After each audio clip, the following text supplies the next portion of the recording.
명상을 하면 여러 가지 면에서 좋다는 건 누구나 알고 있습니다. 하지만 막상 처음 시작하려면 어떻게 해야 할지 잘 모르겠죠. 명상 관련 영상들을 찾아보고 따라도 해보지만 이렇게 하는 게 맞는 건지 알 수도 없습니다.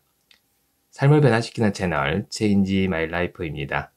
오늘은 세계적인 멘토와 영적 리더들이 존경하는 심리학자인 웨인 다이어의 책 마음의 연금술에 나오는 메시지 중 하나를 전해드리려고 하는데요.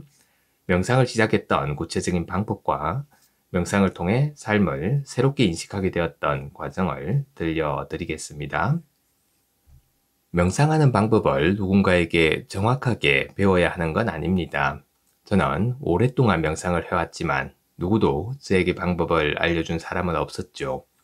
마음을 단련하는 법을 스스로 익혔지만 저는 마음속 공간에서 그리고 명상에서 깨어나 이 세상에 돌아와서도 기적을 만들어냈습니다. 어두운 방에서 사람들이 눈을 감고 빛을 만들어내는 건 참으로 흥미로운 모습입니다. 빛을 만드는데 눈이 꼭 필요한 건 아니죠. 하지만 마음은 반드시 필요합니다. 마음으로 빛 혹은 색깔, 냄새, 소리를 만들 수 있습니다. 이것이 의심스럽다면 꿈속에서는 항상 그렇게 한다는 걸 기억해 보세요. 꿈은 순수한 생각의 상태입니다. 명상을 할 때도 우리의 마음은 그와 비슷한 장소로 가는 거죠. 마음을 단련하기 위해서는 먼저 자기 최면 상태로 들어가야 합니다. 알파 상태가 되는 거죠. 앞서 말한 것처럼 어떻게 알파 상태로 들어가는지 배울 필요는 없지만 제가 하는 방법을 보고 각자 영감을 얻을 수는 있을 겁니다. 저는 24초를 재는 초시계를 사용합니다. 미국 프로농구 리그에서 사용하는 초시계이죠. 시계에는 흐린 빛이 들어오고 숫자 24에서 시작해 23, 22로 줄어들어 1까지 내려옵니다. 24에서 1까지 내려오는 동안 마음속에 숫자가 아닌 어떤 생각이라도 떠오르면 24부터 다시 시작하는 겁니다. 16이 되었을 때, 맞아, 내일 아침 치과 예약이 잡혀 있지 라는 생각이 들면 24로 다시 돌아가는 거죠.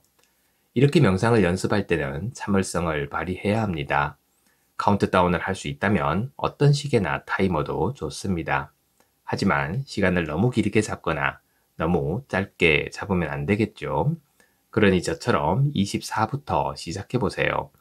생각을 비우며 1까지 내려가려면 며칠이 걸리겠지만 계속해 보세요.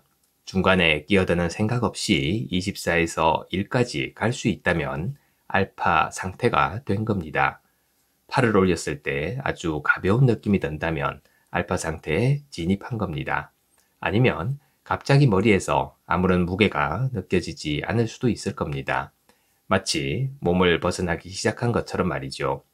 그렇게 며칠 혹은 몇 주가 지나면 24초를 재는 초시계가 없이도 알파 상태로 들어갈 수 있게 됩니다. 그냥 호흡만으로 알파 상태에 진입하게 되는 거죠.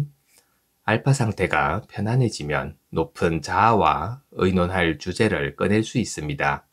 인생이나 아이들로 인해 겪는 어려움, 인간관계, 가야 할 목적지, 망설이고 있는 결정 등에 관해 질문을 던질 수 있게 됩니다. 명상에 진입하면 우리는 물질 세계를 떠나 형체와 차원이 없는 생각의 세계로 들어가게 됩니다. 그러고 나면 자신이 관찰자이며 스스로 생각하고 생각에 반응하는 모습을 지켜보고 있다는 걸 깨닫게 되죠. 그런 상태에서 이런 질문을 던져보는 겁니다. 이 문제에 관한 해결책은 무엇일까? 이 문제에서 나는 무엇을 할 수 있을까? 배우자와 왜 이렇게 힘든 시간을 보내고 있는 걸까? 직장에서 이 사람과 왜 끊임없이 부딪히는 걸까? 이 지점에서 항상 실패하는 건 나의 어떤 부분 때문일까? 그러면 높은 자아로부터 내면의 신성한 에너지로부터 우리의 의식 속으로 답이 흘러 들어옵니다. 이제 매일의 생활 속에서 명상을 적용해 보세요. 고객과의 회의를 앞두고 명상하면서 회의가 어떻게 진행되면 좋을지 상상해 보세요. 다른 사람의 행동이나 반응은 그들의 것이므로 우리가 통제할 수 없지만 우리 자신은 통제할 수 있습니다.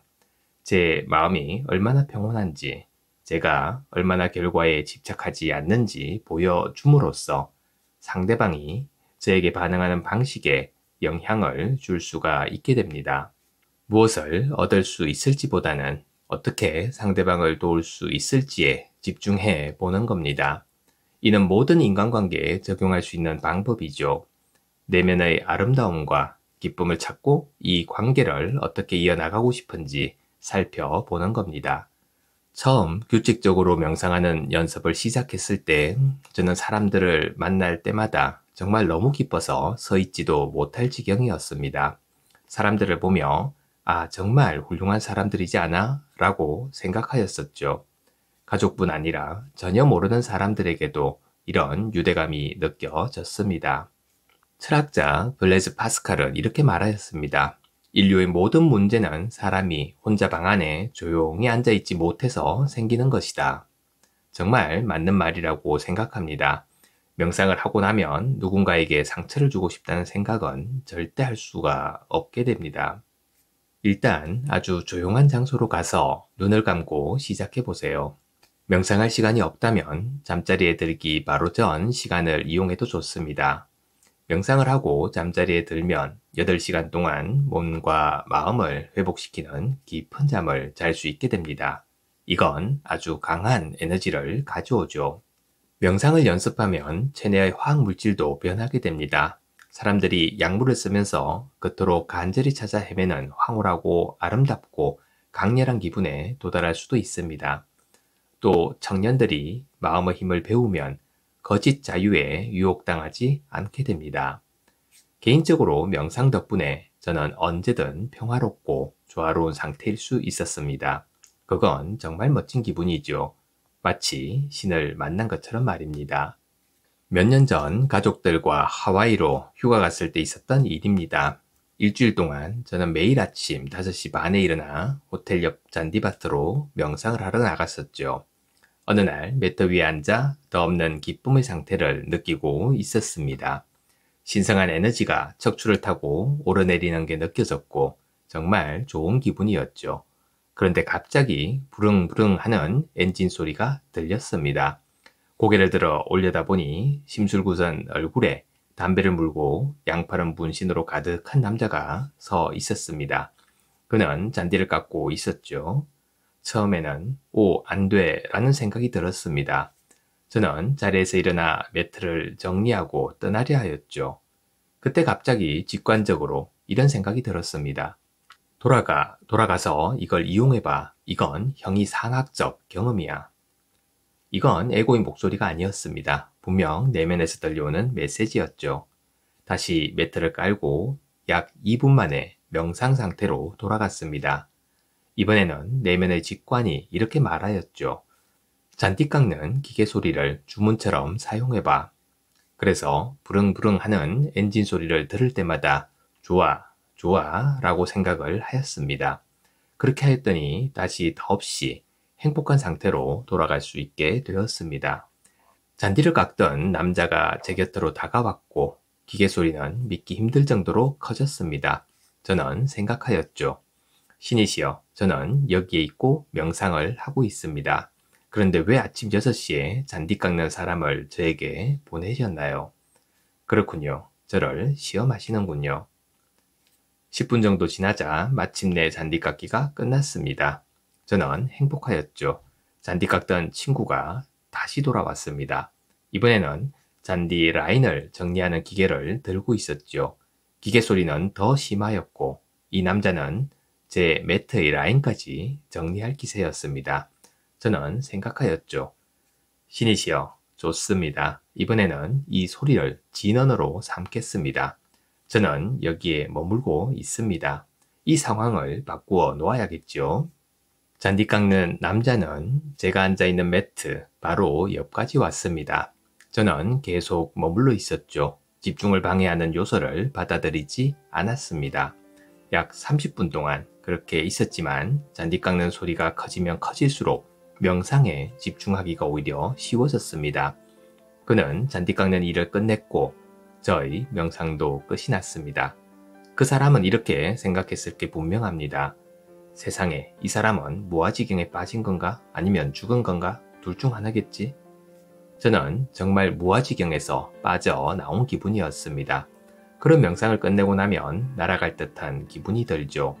무엇이든 할 수 있고 이곳에는 오로지 저와 세상을 위하는 사랑과 조화로움, 평온함 뿐인 겁니다.